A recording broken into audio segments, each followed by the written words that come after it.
Splash! Hey guys, welcome to the Button Smashers. This is Caduce Campbell here, and this is our review for Senran Kagura Peach Beach Splash.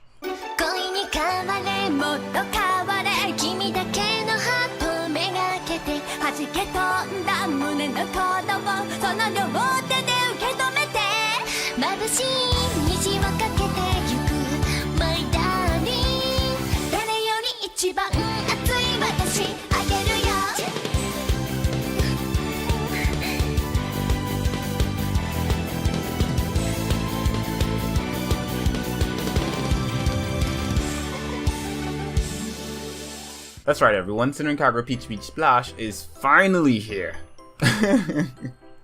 Finally we can be our water team fantasies while battling for dominance in a battle of fan service goodness. But wait, hold up, just a second. Let's get a bit of a disclaimer out of the way before we begin breaking down the game. If you don't already know, allow me to spell it out for you. I'm a huge fan of the Senran Kagura franchise, and so this review may be a bit biased. I always try to be as objective as I can when writing a review of a game, especially when it's one of the franchises that I like. However, sometimes the fanboy does come out, so please enter this review with that knowledge, and I urge you to always get a second opinion because a review is just that, an opinion, and mine may not always align with yours. So without further ado, splash!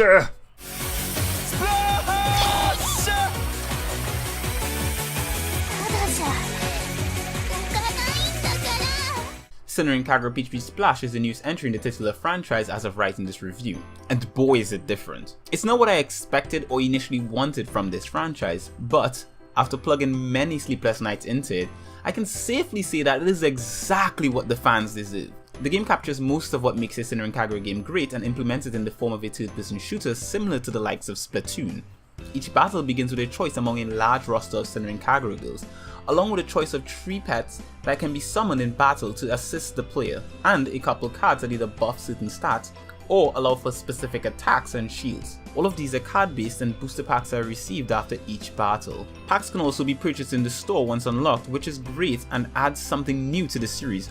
Although unlike other Senran Kagura games, this game does not highlight the individuality of each of the girls with its gameplay. Now, this could be a major fault of the game, but it's not, due to the clever implementation of each of the different water-based weapons that can be equipped to each of the characters. And yes, the girls each have their own unique melee moves, but you'll rarely use them as they are not very effective or easy to land. In my time with the game, I stuck to the shotgun and assault rifle almost exclusively. This is because they both offer the ability to handle large groups of enemies along with the ability to traverse the map quite effortlessly with the water-based jetpacks that each of the girls have attached to their waist. These jetpacks allow the girls to traverse the maps by either sliding or hovering over the ground. How effective they are at this depends on the weapon the girl has equipped. Some weapons don't allow for much aerial traversal, while others pretty much allow you to stay aloft indefinitely. In battle, you and your team of up to 4 other characters must defeat the opposition by lowering their health bar to 0. When this is done, the character is down and must wait to either be revived by a teammate, auto-revived after a period of time, or be sprayed till they lose part of their swimsuit and then taken out of the game. Speaking of swimsuits and finishing moves of sorts, the game does this bizarre thing when activating skirmish finishers. No matter what the character on the receiving end of the move is wearing, she's instantly switched to a standard white 2-piece swimsuit. I found this to be a bit stupid really because as previous Senran Kagura games have proven, all outfits can and should be destroyable. The game also claims to have unique finishers depending on the weapon that the character is holding when you use one on them, but it's not really true, or at least it just doesn't look that way. There are minor variations to the way the girls sit when down, but basically you're either spraying off her top or bottom, or splashing water in her face to finish her off. The poses after the fact is a bit different depending on the weapon that the target is holding, but ultimately the differences are so tiny that you'll eventually stop caring, as I did.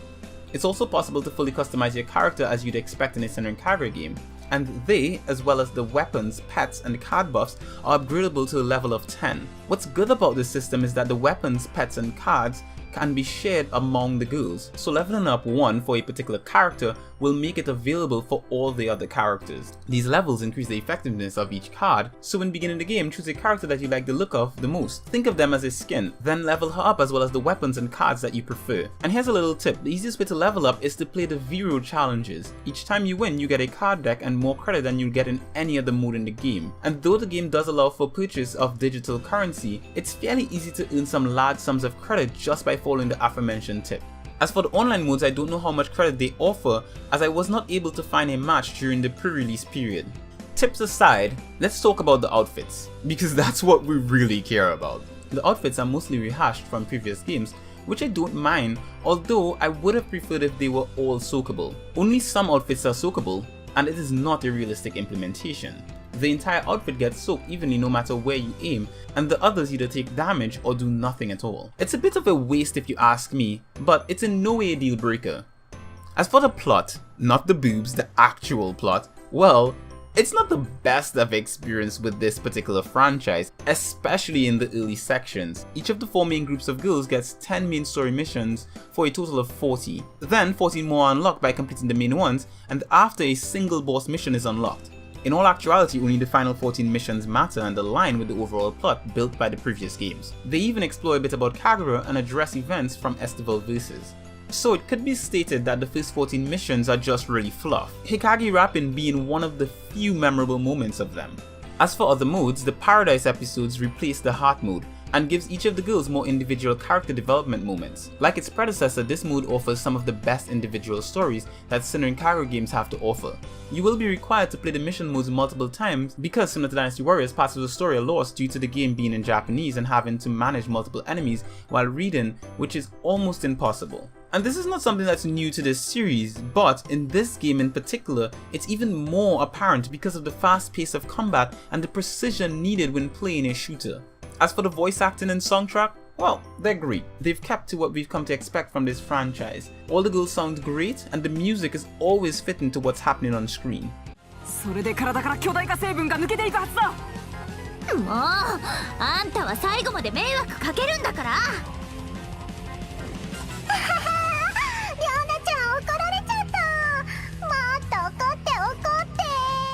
Visually, this is the best looking Senran Kagura game to date. All of the girls look better than they've ever looked before, with new hairstyles and more detailed character models. Their outfits from previous games are mostly here, and they look spectacular in them, especially the soakable ones when wet. Now I will admit that the girls are more apparent at being clones with different heads and boob sliders this time around. The lack of much character specific moves make it quite clear. Even Daidoji is missing much of her muscles and looks like a larger version of the other girls, but does that make her any less tantalizing? No. Hell no. So, with all that I've had to say so far about this game, here's my final verdict.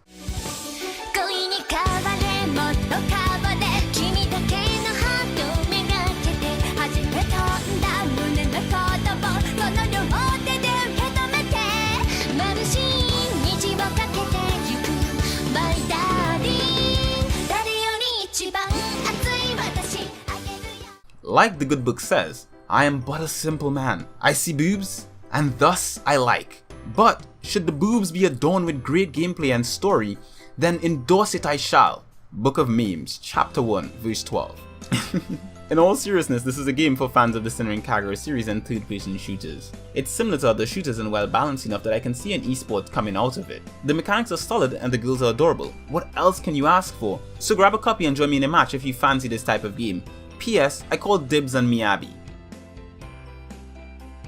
Thank you very much for watching this review. If you enjoyed it, make sure to leave a like and a comment in the comment section below to let us know what you think about the game. And if you'd like to see more content like this from us, make sure to subscribe to this channel.